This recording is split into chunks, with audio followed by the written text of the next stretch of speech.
Hello everyone and welcome to the Art of Dining In. This week we have a very beautiful menu created by the chef.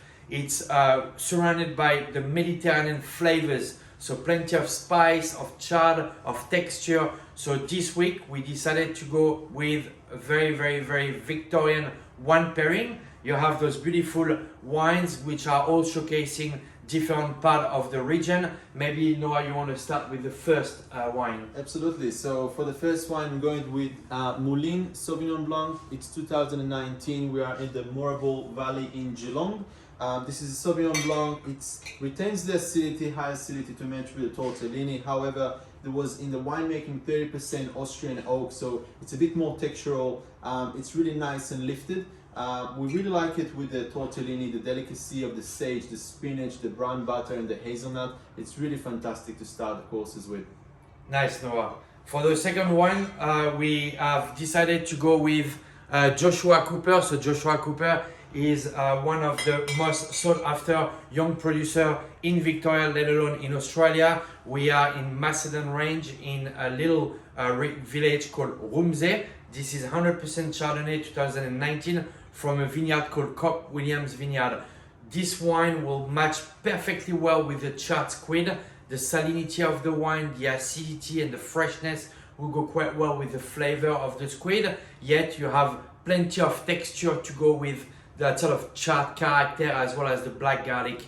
It's awesome. It's not something that we see every day. Very small allocation, and hopefully you'll enjoy it. Noah, for the next one? Yeah. So with this next one, we have Ben Haynes Marsan. We are going to Coldstream in the Yarra Valley.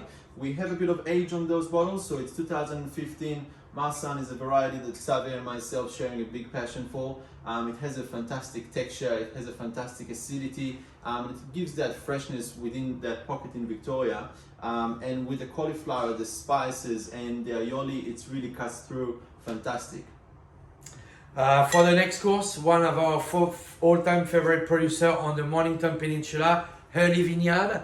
Trisha and Kevin Bell are at the helm of the domain.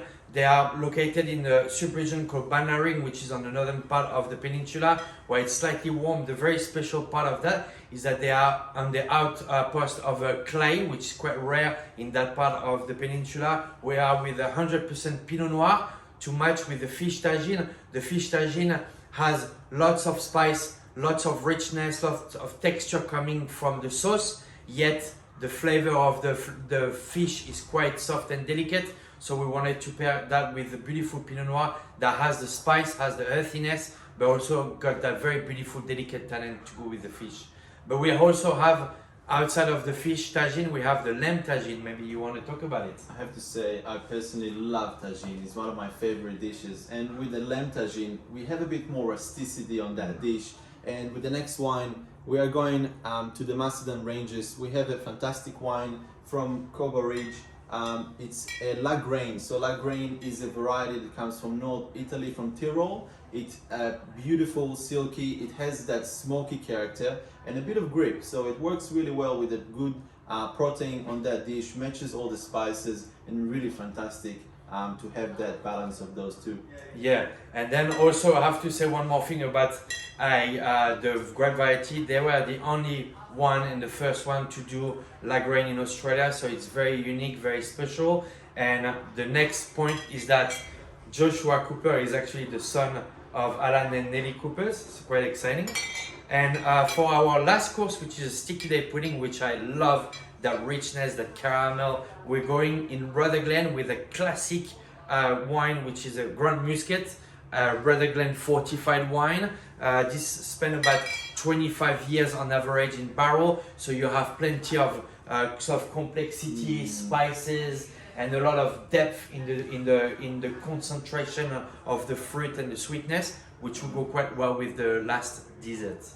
I mean, so much history goes into Rutherglen Muscat. You know, it's really one of the flagship of Australians wine as a whole, and you know, all is gold, right? Yeah, absolutely. I'm sure you're gonna enjoy all the wines there. Please give us some feedback on what you thought about the wine pairing. Thank you very much.